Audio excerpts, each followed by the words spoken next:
I've heard many times that a fear of people coming to the Abbey is breaking the rules. That, in the opening orientation to a retreat, we kind of ask, what are you looking forward to, or what are some concerns?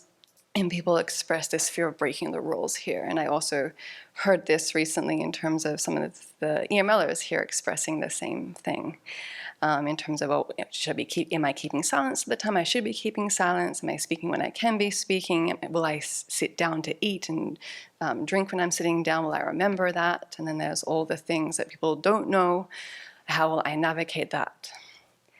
And so we try and allay that fear in terms of holding it gently.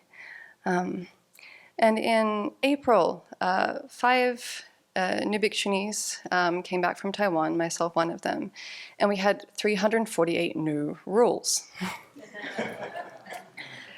And that's what not to do.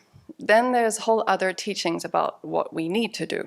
So 348 plus new rules. And there's different perspectives on how to hold these. There's the literal sense in terms of follow the letters, follow what is literally said. And then there's another perspective in terms of looking towards what was the intent of the Buddha in setting down the precepts? What's the meaning? And at the ordination where we stayed for about, the course was 6 weeks, the preceptor, the instruction acharya, explained the precepts in a very literal way. Follow it as it says. And I found a sense of beauty in how it was being relayed in terms of, I think it was said a few times, why are we still cycling in samsara? Because we didn't follow what the Buddha said. We didn't do as directed. So now what we need to do is do as the Buddha directed. Follow the precepts as it said.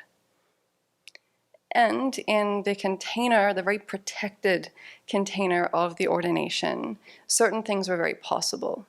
We were kind of secluded on just 2 floors of a 5-story building. We literally didn't leave these 2 floors for about 6 weeks, except for very rare instances where we were escorted out for an alms round. So we were living on 140 people, or the 140 students, those who were taking the precepts, on 2 floors. We had people cooking for us. We had no need to cook. We had no need to handle any money. We didn't have to go anywhere. Men and women were largely completely separated. So there was not much chance of breaking many of the precepts. It was a very supportive environment in that way. But then the ordination ends. And then it's like, how do I then keep these rules as we've been taught? And holding them in this thou shalt not way, it's like, oh, I know that I will be. In terms of, coming back to the Abbey, or even just the day after leaving the ordination platform, in terms of potentially the need to cook, to handle money, to, we do fire prevention, important fire prevention work here. I'm going to be cutting down trees or vegetation, and I'm going to be wearing lay clothes to do that because it's dangerous if I try and wear my robes out to do that. Can you imagine chipping with your Zen on? I mean, yeah. So there was a big transition that needed to happen for me internally in terms of how to navigate this. And, thinking about it after, it's like, no, rules are easy. Just don't do it. But does, just this black and white, you don't need to think. It's just follow what the letters say. But does that sound like Dharma? I mean, just don't think. That's not the Buddhist way. It's like the Buddha clearly said, we should test his teachings like cutting, rubbing, and melting gold to think about how to apply the precepts. And it's embedded in the Vinaya itself, where there was the monastics did certain things or they didn't do certain things, and then exceptions were made in terms of someone wouldn't eat after the midday meal, but they were sick. It's like, no, you can eat if you're sick after midday. There are exceptions. Or if you've been traveling, or it's really wet, or it's really cold. There are ways where actually it would seem like you're transgressing a precept, but because it's not motivated by affliction or extenuating circumstances, it's not actually like that. And also there was methods to confess and make amends for the precepts as well, which indicates that it's not this thou shalt not and then you're doomed if you do. There's ways to repair. There are certain precepts, of course, celibacy. It's like, you transgress that, you're done as a monastic. But there's different levels of precepts and all sorts of shades of gray where we really need to think about how we live them. And in a recent Vinaya class, this really came to life when, actually it wasn't a Vinaya class, it was the fire evacuation debrief. One of them, a Vinaya class or the fire evacuation. I can't remember which one it was. But at one point, someone asked, because in our to-go bag, so that we can evacuate very quickly, we have some food and water in our bags. Because we have no idea if we have to just run down the hill and escape, how long we'll be away, where we will end up, and we may be in a situation for a day or two, we may not have food other than what we bring with us. And so as monastics, usually we do not keep food outside of special food storage places to help us work with attachment and we don't eat after the midday meal, so there's no need. But, and then someone asked, is it okay if we keep food in our to-go bag? And Venerable Chödrön's response was, you can either kill yourself or be practical. Or something very clear like that. It's like, yes, okay, we are technically breaking a rule by keeping food overnight in a to-go bag, but it's practical in this extenuating circumstance where we need to protect our life should we need to run from fire, which we had to do last year. It's not an unthinkable scenario. And there was two situations that came up while we're in Taiwan that kind of embodied this need for practicality and need to think about the precepts as well from two of the teachers that we've been talking about these last few days, Venerable Master Hengqing and also Venerable Wu Yin. Venerable Hengqing, the senior bhikshuni whose memorial we participated in a few days ago. So after the ordination, the 7 of us that were in Taiwan went down to Luminary Temple where Master Wu Yin, who was the main preceptor for the bhikshuni ordination, was. And we had the privilege to have an interview with her. And one question was asked in terms of, if we're trying to look towards the meaning of the precept, how do we know the bounds of that? Because then it's not so clear. It's not fully spelled out for us in the rule book of the Vinaya if we're holding it like that. It's like, I don't know what to do. Help me. And her answer just shocked me. She's like, am I breaking a precept right now by the chair that I'm sitting in? And she was I hadn't even noticed that she would technically be sitting in what was called a high seat. She's like, am I breaking that precept, or am I just sitting in a seat that I can easily get out of now in my age? I think she's 82, and she has some mobility problems. Am I breaking a precept by sitting in a high seat, or am I sitting in a seat that enables me to get up on my own at my age with my physical limitations? And what shocked me was that I didn't even realize in that moment that she was sitting in such a seat. I had no awareness of the type of seat that she was sitting in, but she was very aware of her precepts in that moment. And she was aware that she was not breaking it, but she was being practical. It enabled her to get up on her own without the need of someone else to help her get up. So her mindfulness really stood out to me because she was very aware of what she was doing and why she was doing it. And applying the precepts in that context for what was practical. And helpful, not needing someone else's help unnecessarily, enabling her own independence. And then later on, after that, when we went back to Taipei, we had some of us went out to lunch with Master Hengqing, and in the car ride, we were discussing some of the transactions that we had been taught at the ordination. And so there's 5 different Vinayas that the Chinese tradition draws on to inform how to hold the precepts. And in one of the Vinayas, there is this ritual that can be done to make money pure so that we can handle it. A little exchange that you can do to literally just make it pure. By basically saying that it doesn't belong to me, it belongs to the Buddhas and Bodhisattvas, I'm going to use it for the benefit of others. And someone asked, what do you think about this? And again, her response just really stuck with me. She says, I think it's absolutely ridiculous. Just, don't be greedy and use the money to benefit others. It's just simple. It's like, okay.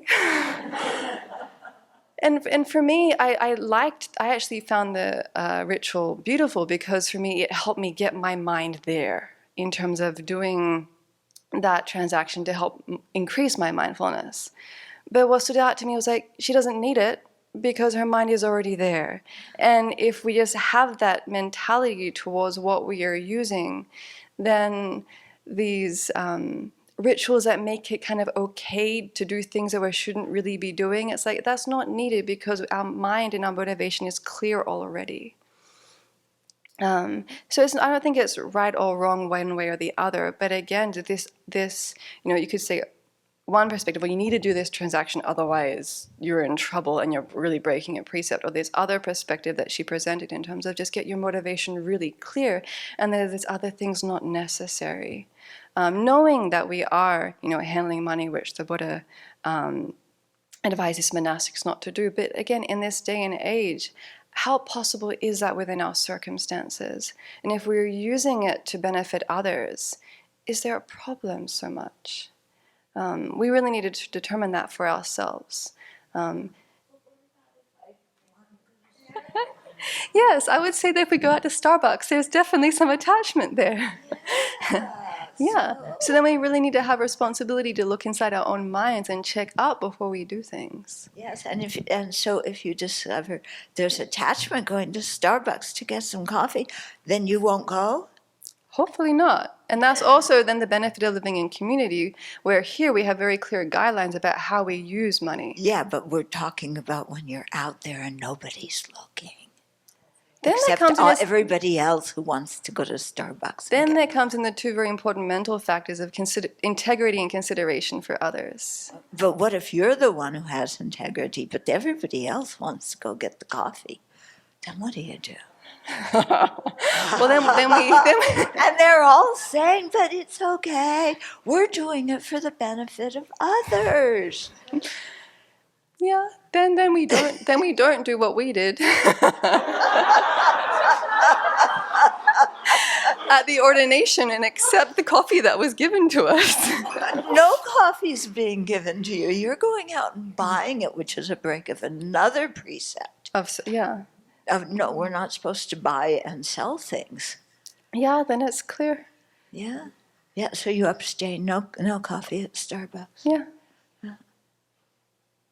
Okay, what do you two think about that?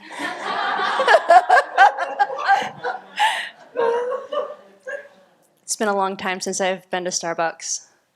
I wouldn't go. And I've been tempted when I've been going out by myself and I drive by, not even actually Starbucks, by the to-go coffee shop of, oh, no one would know.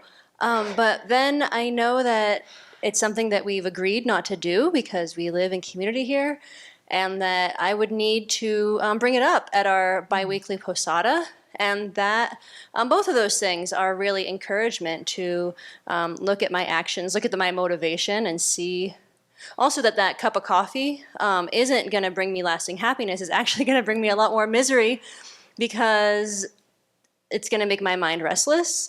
And then I know that I'll have done something that I've already said I wasn't going to do. Yeah. And then I am going to, need to bring it up in front of the whole group, which also brings some embarrassment and not great feelings until after I've cleared the air, and then it feels pretty good. It feels good to clear the air. It doesn't feel good to have done the breach in breaking community rules. Starbucks, Starbucks is out. And also if someone is to offer me a cup of coffee, actually I was offered a cup of coffee on the plane ride on the way home. And I tried to give it to the people next to me and they didn't drink coffee either. And so I had to give it back to the stewardess and say thank you, but no thank you. Not to change the topic. Please do. Please, I know. But I would just add that in this whole BBC, that for myself personally, I rely on the Vinaya masters because in the beginning, for many, you have to have a really good, both those people you're mentioning are Vinaya masters. They have a really good grasp of the Vinaya. The Vinaya spells out a lot, as you were mentioning, but didn't elucidate. It spells out a lot of the story, the situation, the exceptions of this, of that. And so there's a lot to know that goes into them being able to do this so easily, seemingly easily. There's actually years of study. Exactly, and that's what really stood out to me during Master Heng Ching's memorial, was that for someone who, she was living on her own in an apartment, and she taught in university for many, many years, and she said that if she was following things really, really strictly, literally, she wouldn't have been able to offer the world a lot of what she was able to offer, because she would have been constrained in a certain way for being able to do that. And yet at her memorial, there were many monastics from the very strict Vinaya monasteries in Taiwan. And that to me was very notable, and that there was that respect there for her. And that she started off in a tradition, her Vinaya master, for someone who was holding it very strictly as well, and that was also, she knew it very well to enable her then to be able to see how to apply it now in the modern context. And that's also like why in terms of, do we go out to Starbucks? It's like, no, because we're following the direction of our teacher, who has also studied a lot, knows the precepts very well, and has set up this monastery in a way that we're trying to apply the precepts with a lot of wisdom, informed by the teachings of Master William Venerable Master Heng Ching, of how we can do that in the West, in a different context than Taiwan, with different cultural expectations from who we live with and all of that. So it's not simple. These aren't rules. They aren't thou shalt not. It's like, how can we try and apply the Buddha's wisdom now and trying to get to what is his intent and how we live them? I mean, a question that kept arising in my mind, like, what does it mean to break a precept? When am I actually going beyond the Buddha's intent? That, in terms of the precepts, that requires a lot of thought, and how wonderful it is that we actually have teachers to help us understand that. It's not figuring out on our own. This is what it means to be a living tradition. We are living the precepts. They're not just words on a piece of paper.